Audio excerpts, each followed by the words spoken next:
Welcome to Buckeyes Tomorrow Morning for Sunday, December 22nd. I'm your host, Tom Orr. The Oregon game in the Rose Bowl is in 10 days. The game against Michigan in 342 days. This is a weird morning show because normally when I'm doing the date, it's tomorrow's date. It is 2:30 in the morning right now. It's Buckeyes today morning. You just broke the fourth wall. It is. We do this a lot. It's fine. We're all a little punchy. It's been a long day. Ohio State. It hasn't been as long a day for us as it was for the Tennessee defense. Buckeyes 42, Tennessee 17.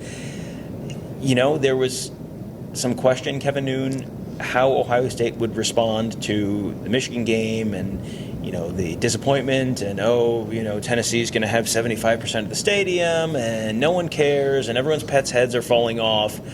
And then Ohio State comes out and scores a touchdown and forces a punt and scores a touchdown and forces a punt and scores a touchdown, and it's 21-0 in the first quarter, and Ohio State fans are doing a sarcastic SEC chant in the first quarter, and it's like, what is going on?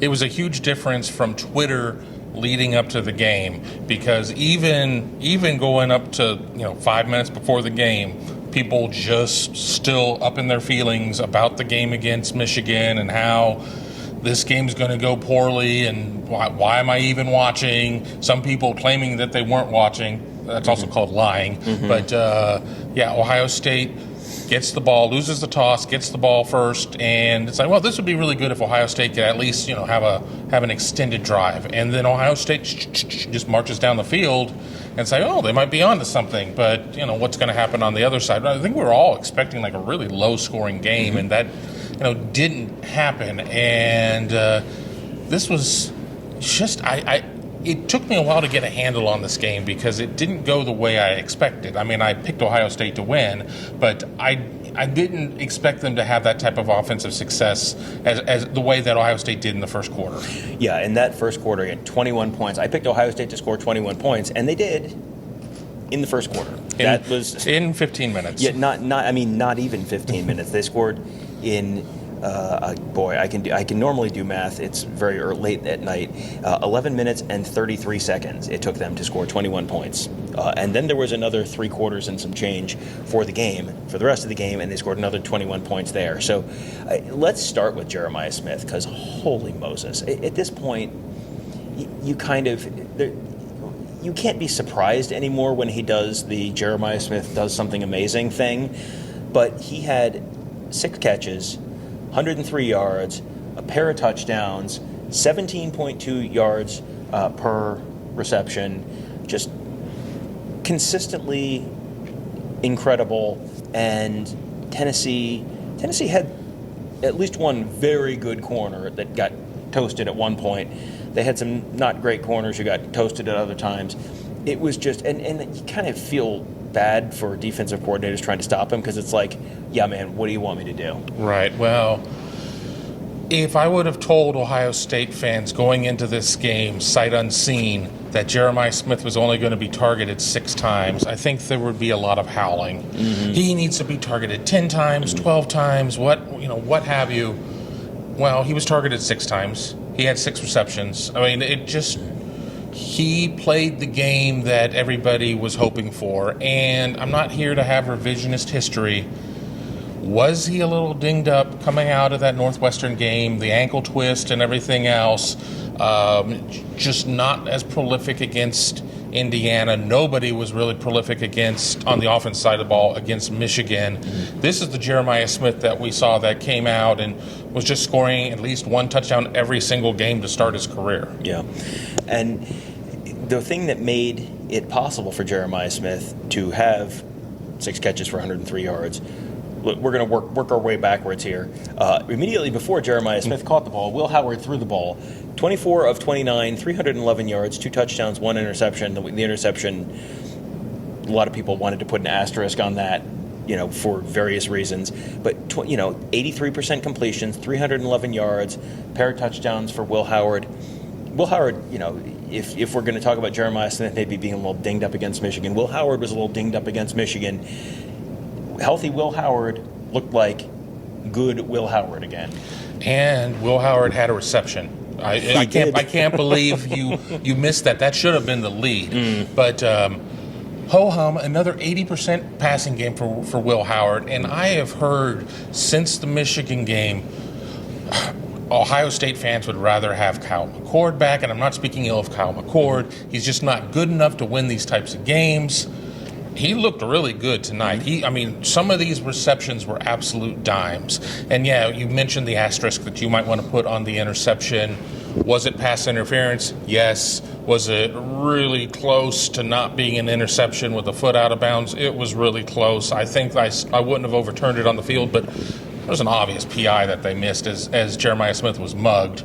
But Will Howard came out and just led them. In the hype video, you had a chance for this game. He just, has a leadership quality to him that, I don't know if every Ohio State starting quarterback has had that over the course of, how many ever quarterbacks you want to go through. And I think that that's something that's important because the team really responds well to him. Yeah.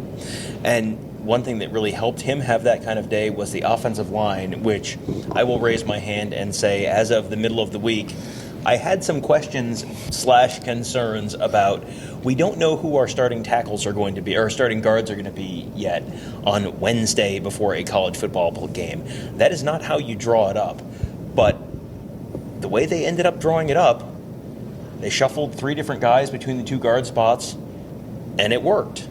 It did, and we had the opportunity early to see a couple of different configurations. Luke Montgomery played very well in the time that he was out there. And, of course, it's going to create the question of why didn't they get him out there earlier? But, sometimes it takes a little bit of time to get ready. And what is what is Montgomery? Is he a guard? Is he a tackle? Where had he been repping? But, I think they found something there. I don't know if I necessarily would like to see them going forward doing this rotation. Again, it worked, but I think that when we saw Montgomery out there, I thought it worked really well. I did not see this type of situation from the line. We did not hear James Pierce Jr.'s name mentioned all that much. There were a couple times of where Will Howard had to roll the pocket, where he did have to kind of get out and scramble. He didn't throw many passes that were not caught, but there was a throwaway or 2 that I do remember. Mm-hmm. But again, for everything that's there, Chip Kelly was all smiles when he came in to talk to us, and as well he should have been. Yeah. This was a game where Chip Kelly, whatever Ohio State fans were saying about Chip Kelly 3 weeks ago, they are saying the opposite things after this one. Run game was effective, and it really was kind of a throw to set up the run kind of game. Normally you run to set up the pass. It was kind of the reverse for Ohio State. Trevion Henderson, really solid game, 10 carries, 80 yards. Quinshon Judkins, just workmanlike, not flashy, 10 carries, 34 yards. Each of those guys had 2 rushing touchdowns. That's impressive. Will Howard, 5 carries, 37 yards. I believe that's a season high for him. It was just, they were able to run the ball in a way that they finished with 4.7 yards per carry. I think I said on the pregame show, if they run for 3.7 yards, 4 yards, that's probably enough to win. And they were at 4.7 yards, and that's with James Peoples coming in at the end when everyone in the stadium knows you're handing it off to James Peoples, and so he had 7 carries for 6 yards, so that took them down a little bit. But 8 yards per carry for Trevion Henderson, 7.4 for Will Howard. That is a winning performance, and again, a lot of that has to go back to the offensive line. If prior to the game I said, all right, I need you to put money in one circle or the other circle, which team is going to have more rushing yards? Mm-hmm. Which circle would you have put that money in? Yeah, not even a question. Tennessee. Obviously, and we haven't gotten to the other side of the ball yet, or to Tennessee. Tennessee dealt with some injuries. Mm-hmm. That's part of the game. Ohio State has certainly dealt with injuries. Mm-hmm. Ohio State outrushed them 156 to 152. And people will be like, well, big deal. That's 4 yards. But 4.7 yards for Ohio State, 3.9 yards for Tennessee. I thought they ran really well once they started getting things going. There were a couple of first down runs once again that I was just like, oh, gee, here we go again. But it was good enough. I said in one of my pieces that if Ohio State runs for 140 yards, they absolutely win the game. Well, they ran for 156. Yeah. They got there. And if you outrush them by 4 yards, yeah, it's just 4 yards. If you also outpass them by 213 yards, well, that adds up. And, we mentioned Will Howard stats. Nico Iamaleava, 14 for 31. That's 45% completions, 104 yards, no touchdowns, no picks. The passing attack was functionally non-existent, and a lot of that was, boy, he had guys in red jerseys right up in his face a whole lot, and when Tennessee wasn't able to run the ball, and then they were kind of getting behind the sticks, you have a lot of incomplete passes. Now you're off schedule. Then you get a sack. Now you're behind the sticks, and you're off schedule. That kind of snowballed on him, and you just go through Tennessee's drive chart, and it punt. That was the 3 drives in the first quarter, and the second quarter, they got a field goal and touchdown, and then the third quarter, second half, it's like, oh boy, has Tennessee? It's 21-10. Has Tennessee maybe middle eight? The middle eight? Are they going to be able to? They get the ball to start the third quarter. Are they going to be able to? No. 6 plays, 8 yards, punt. 6 plays, 18 yards, punt. 6 plays, 14 yards, downs. 3 plays, negative 8 yards, punt. 3 plays, 4 yards, punt. And then they scored a touchdown in garbage time when it was 42-10. And Tennessee had 2 drives where they had any semblance of offense all night long. Yeah. That was it. It was outside of those 2 drives, it looked like Ohio State against Missouri in the Cotton Bowl last year. It was just a mess. The Ohio State defensive coaching staff, number 1, Jim Knowles, give him his flowers. They were handing out roses on the field after the game. You got to give Jim Knowles his flowers. This is the number 1 defense in the country, and Tennessee was a top 5 defense and did not look at Ohio State. Looked like a top 1 defense during the game. Defensive line got home. That's what I was working. I was going to get into. They hit Nico a lot, and one of them was called roughing. It wasn't roughing, but it still is what it is. But Ohio State had Nico, who is a young quarterback. Nico will be in New York for a Heisman ceremony before it's all said and done. So if they're Tennessee fans watching or not, I'm just being honest. I have really high expectations for him, but this was a real tough challenge for him, and it doesn't have anything to do with the weather. Maybe a little, because I talked so much about the weather and people are coming back at me, but Ohio State just had a smothering type of defense. There just really was no chance. On those 2 positive drives, Tennessee was able to do a little tempo, and that did affect Ohio State to a certain extent. But you know how you stop tempo? You get them behind the chains. Yep. And you want to talk about smothering? 4 sacks, 2 for JT Tuimoloau, 1.5 for Jack Sawyer, half a sack for Ty Hamilton, 9 passes broken up. 9. You get your hands on 9 passes, that's going to go a long way towards shutting down the opposing offense. And PBU is one of those stats. They don't generally put that many of them out there. I mean, it's one of those things like, oh, that should be a PBU. Well, no, technically it wasn't a PBU because this, and this. Yeah. The fact that the official score said 9, it was a very active defense. Yeah, and so now that very active defense and that very explosive offense, they get to go to California and take on the Oregon Ducks, number 1 team in the country, in the Rose Bowl, January 1st. College football playoff quarterfinal. It's amazing to think that, well, at this point, 6 hours ago, but maybe 7 hours ago. A long time ago. It's been a long night. The Ohio State fan base was in this, real nervous, ugh. You say nervous, I say pissy. Well, yeah, I mean, there's a way. If Ohio State loses that game 42-17 instead of wins it 42-17, you have a program that is about ready to explode. Turn off the lights and lock the doors. Yeah, about ready to explode into 1,000 different directions, and certainly a fan base ready to do that. And now they're 3 wins away from the national championship, and they're a 1.5-point favorite against Oregon, who's the number 1 team in the country, and they just need to win 3 games. And you look at this team and how they performed and what they did to what is a pretty good Tennessee defense. No one has scored that many points on Tennessee in more than 2 years, and Ohio State scored 42, and they were, they put it in neutral in about the middle of the third quarter. They played 4 quarterbacks. They played a bunch of the backups, basically the whole fourth quarter. And there were 21 more points out there. Yeah. Because of the interception, that could have been 7 right there. And then just when they basically let up, they probably could have had 2 more successful drives. Yeah, it was. I mean, the Ohio State's drives were 5 plays, 75 yards, touchdown. 5 plays, 68 yards, touchdown. 7 plays, 58 yards, touchdown. 12 plays, 60 yards. That was the interception in the end zone.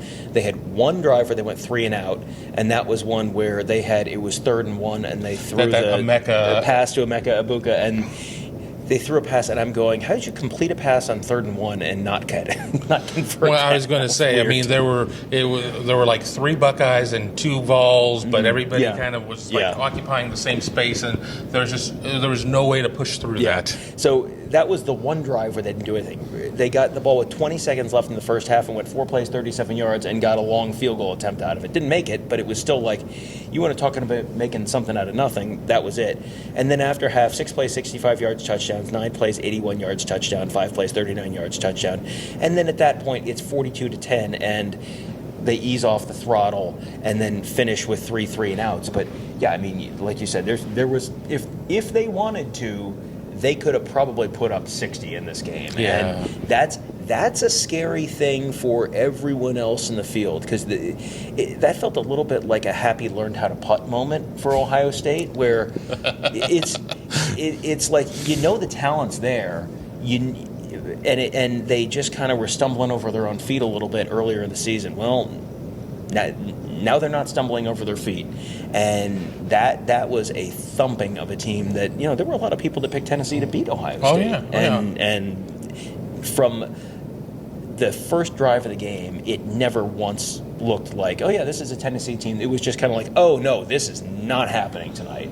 This is a team that had to go and play in the first 4 in Dayton and caught fire. Mm-hmm. And we've seen teams then run it. So that's kind of what has come to mind with all of that Ohio State has been able to get rid of the Michigan game. That has now been cast aside. And I'm not saying that fans should just sit there and completely forget that it ever happened. I mean, I think people would be happier if they did. But Ohio State now has momentum on its side. Ohio State now has, a clear picture of, this is what happens when we are at 90%, because there's still some screws that could be tightened and everything else, and nobody's ever going to play 100%. So maybe even 90 is a little high to say, but you look out there and there is not one team that is like, wow, that is the mountain that you've got to climb. I mean, I guess, of course, people are going to say, well, the number 1 team is Oregon.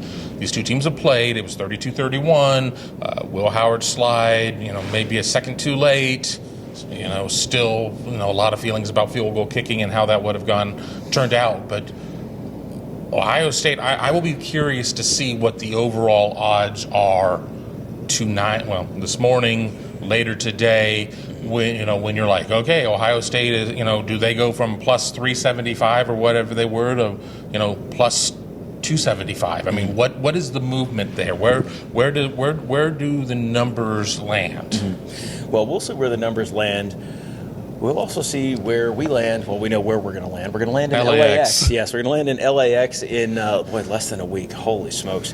It is going to be a busy and hectic week as we head up to the Rose Bowl trip that the Buckeyes are now making. We will be making that as well here at BuckeyeHuddle.com and at YouTube.com/BuckeyeHuddle. Tony Gerb and I were talking right before we did this show. Holy Moses, is there a lot of stuff to talk about, and not many days. Normally you have a whole month before the Rose Bowl trip, and now it's like a week and some change. So this is going to be a busy, busy week. It would do you a great service to subscribe to BuckeyeHuddle.com right now. $5 for your first month, $4.99 even for your first month. Just ask someone to give it to you for Christmas, or treat yourself. You know what? You deserve it. Treat yourself. Treat yourself. Lots of stuff coming up for you this week. Lots of insight, analysis. A whole month would get you all the way to the national championship game. Yes, I'm not saying, but I'm saying. Yeah. So a lot of. It seems like that's worth your time, worth your trouble. Make sure you also check out all of our podcasts wherever you're listening to this. If you're listening to this on the podcast app, check it. Just search Buckeye Huddle to get all of our podcasts. And if you're watching on YouTube, well, make sure you're subscribed to our YouTube channel, because we are going to have a ton of content there as well for the coming days, coming weeks, and hey. Could be a very eventful month around Columbus, Ohio, and other places that Ohio State may be playing in the future. So thank you guys all for joining us. Have a great day. We will talk to you tomorrow.